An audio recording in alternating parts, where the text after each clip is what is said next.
आप देख रहे हैं कमोडिटी राउंडअप। बात अब यहाँ पर कच्चे तेल की करेंगे, जहां पर गिरावट के साथ हमने ये वाला हफ्ता भी क्लोजिंग की तरफ जाता हुआ देखा है। अगर पिछले हफ्ते 5.5% की गिरावट थी, तो इस हफ्ते भी 4.5% की गिरावट के साथ फिलहाल अब तक यहाँ पर कारोबार है। धर्मेश, कैसे देखते हैं ये मूव्स? आज के हल्के से अगर गेंस देखें तो उसके बावजूद भी भाव 80 के नीचे ही है। नो डाउट, अगर आप देखिए लास्ट 3 हफ्ते से हम मंदी की बात कर रहे थे। इनफैक्ट मैं और रवि काफी मंदी में थे और $75 के लेवल्स एक्सपेक्ट कर रहे थे। मार्केट में ऑलमोस्ट अगर आप देखिए 84 से $75 के लेवल 10% से लेकर ऑलमोस्ट 15% की गिरावट आपको प्राइस में देखने मिली है। यहाँ पे मुझे लगता है कि प्राइस थोड़ा सा संभल जाएगा। मैं रेकमेंड करूंगा निवेशकों को, वीकेंड भी है, प्रॉफिट बुकिंग जाहिर है, तो स्पेकुलेटर्स इसमें बाइंग करके चल सकते हैं। 6250 से 6300 के टारगेट के लिए आप यहाँ पे निवेश करके चल सकते हैं। अगर आप WTI की बात करें तो मुझे लगता है कि $77 फिर से मार्केट छू सकता है। फंडामेंटली एज सच कोई बाइंग है नहीं। अगर आप देखिए तो जो मंदी आई थी वो प्राइस में अगर आप देखें तो जो ओपेक ने अपनी प्रोडक्शन कट जब की थी तब मार्केट में काफी अच्छा छलांग लगाया था और वो लेवल पे मार्केट सस्टेन नहीं थी। रिसेशन फियर है मार्केट में, इंटरेस्ट रेट इतना हाई है, तो कहीं ना कहीं लेवल सस्टेन नहीं था और प्राइस में जो गैप था वो फिल कर चुका है। तो करंटली $75 का लेवल काफी अच्छा लेवल है, यहाँ से बाउंस बैक एंटिसिपेटेड है। तो निवेशक यहाँ पे बाइंग करके चल सकते हैं। छोटी अवधि के लिए आप यहाँ पे निवेश करके चल सकते हैं। ऑल राइट, तो हल्की सी खरीदारी यहाँ पर आते हुए लौट सकती है। जो टारगेट्स की बात की गई थी आप दोनों ने, वो क्लियरली यहाँ पर हमने अचीव होते हुए देखी भी है। रवि, नेचुरल गैस कैसे देखेंगे? क्योंकि निचले स्तरों से तो थोड़ा रिबाउंड है, लेकिन कल जिस तरह का डेटा आया है इन्वेंट्री का, उससे फिर दबाव।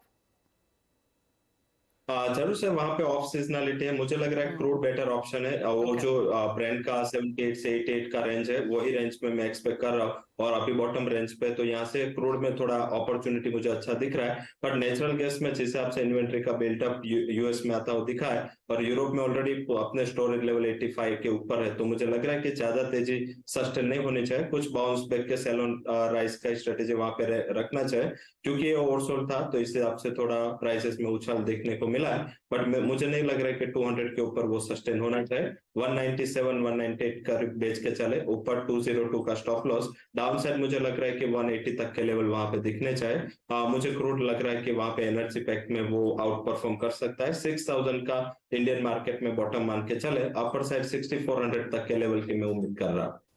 ऑल राइट, बात अब यहाँ पर मेटल्स की कर लेते हैं, क्योंकि यहाँ पर बाजार ने कल जो जीडीपी डेटा आता हुआ देखा यूएस से, और साथ ही साथ जॉबलेस क्लेम्स हैं, उसके ऊपर रिएक्शन तो दिया है, लेकिन उसके बावजूद भी कोई बहुत ज्यादा तेजी यहाँ पर देखने को नहीं मिली है। ये एक और ऐसा सेक्टर है जो ऑन अ वीकली बेसिस आपको फिर से गिरावट के साथ ही बंद होता हुआ दिख रहा है। धर्मेश, यहाँ पर कोई टॉप ट्रेड्स? मेरी टॉप पिक कॉपर में रहेगी। इवन दो अगर आप देखिए जो डॉलर इंडेक्स है वो कंटिन्यूस गोता लगा रहा है, स्टिल कमोडिटी मार्केट में इतनी तेजी देखने नहीं मिल रही। स्पेशली अगर आप देखिए तो बेस मेटल की बात है, ये कंप्लीटली एक रिसेशन फियर है। चाइना से डिमांड की बात नहीं आ रही है, उस कारणवश आपको देखिए 780 की कमोडिटी ऑलमोस्ट 740 हो गई है। ये लेवल पे डाउनसाइड रिस्क काफी लिमिटेड है। मैं निवेशकों को मंदी करने की सलाह नहीं दूंगा, क्योंकि अगर आप देखिए इसकी जो लास्ट एक साल का भी अगर आप डेटा निकाल के देखें तो ये डाउनसाइड मैक्सिमम 720 गया है, अपसाइड ये 830 840 गया है। तो डाउनसाइड रिस्क काफी लिमिटेड है। कहीं ना कहीं फिर से मार्केट में अगर बाइंग आती है, क्योंकि कच्चा तेल कंटिन्यूसली नीचे है, अगर प्राइस में थोड़ी सी भी यू टर्न देखने मिल सकती है तो सबसे पहले कॉपर आपको बढ़त दिखा सकता है। तो मैं यहाँ पे बाइंग की सलाह दूंगा। डाउनसाइड रिस्क में अगर 735 के स्टॉप लॉस है, आप अगर यहाँ पे निवेश करके चले, मैं रेकमेंड करूंगा सेकंड या थर्ड मंथ में आप बाई करके चले। अपसाइड फिर से ये 770 से 780 आ सकती है। तो प्राइस काफी काफी लुक्रेटिव है, ये डाउनसाइड रिस्क लिमिटेड है, तो मैं बाइंग की सलाह दूंगा स्पेशली कॉपर की तरफ। ऑल राइट, बाइंग यहाँ पर कॉपर में देखने को मिल सकती है। और जैसे धर्मेश कह भी रहे थे, ऊपरी स्तरों से अच्छी खासी मुनाफा वसूली यहाँ पर देखने को मिली है। आपके सामने 6 मंथ्स का चार्ट है, जहां पर एक लगातार गिरावट हमने यहाँ पर बनती हुई नजर आई है, तो अपने सपोर्ट लेवल्स पे फिलहाल वहां पर बनता हुआ। रवि, कैसे देखेंगे एग्रीकल्चर कमोडिटीज? क्योंकि यहाँ पर कल जीरे में 6% की बढ़त देखने को मिली थी। सब गोल में कुछ मुनाफा वसूली जरूर थी, और यही दो कमोडिटीज हैं जहां पर पूरी मार्केट का इंटरेस्ट फिलहाल है। इंटरेस्ट वॉल्यूम दोनों अभी यही कमोडिटी के ऊपर है, और ऑलवेज यहाँ पे इंडियन मार्केट में पर्सपेक्टिव रहा है कि जो भी इंडिया डोमिनेंट कमोडिटी है उसमें दोनों साइड के जब वॉलेटिलिटी एंड मोमेंटम आते हैं उसका कोई एक मींस की लिमिट नहीं होता, वो लिमिटलेस मंदी और तेजी में ही उसमें परिवर्तन होता है। जीरा में इतनी सारी तेजी आ चुकी है। पर्टिकुलर मुझे लग रहा है कि जो एग्जिस्टिंग जिसके पास स्टॉक है या जो अभी बाई करके बैठे वो थोड़ा प्रॉफिट बुकिंग चालू करे। कभी भी यहाँ पे वोलेटिलिटी हावी हो सकती है। मुझे लग रहा है कि फंडामेंटल के थोड़े बियॉन्ड लेवल है, यहाँ पे थोड़ा मुनाफा वसूली कर लेनी चाहिए। तेजी कब थमेगी वो प्राइसेस ही बताएगी, बट मुझे लग रहा है कि धीरे धीरे पार्शियली बुक करना चाहिए। इससे बेटर मुझे लग रहा है कि एक अच्छी अपॉर्चुनिटी यहाँ पे टर्मरिक में इमर्ज हो रहे हैं। अगर शॉर्ट टर्म का आपका नजरिया है 6600 का मैं बेस मान के चल रहा हूँ। अगर ये 6600 के करीब आ जाता है, आप जो नेक्स्ट कॉन्ट्रैक्ट है वो बाई करके चले। स्टॉप लॉस डाउन साइड आप लगा सकते हैं, वो रहेगा अराउंड 6500 का। मुझे लग रहा है कि ये कमोडिटी में शॉर्ट टर्म में 6800 तक के लेवल दिखने चाहिए।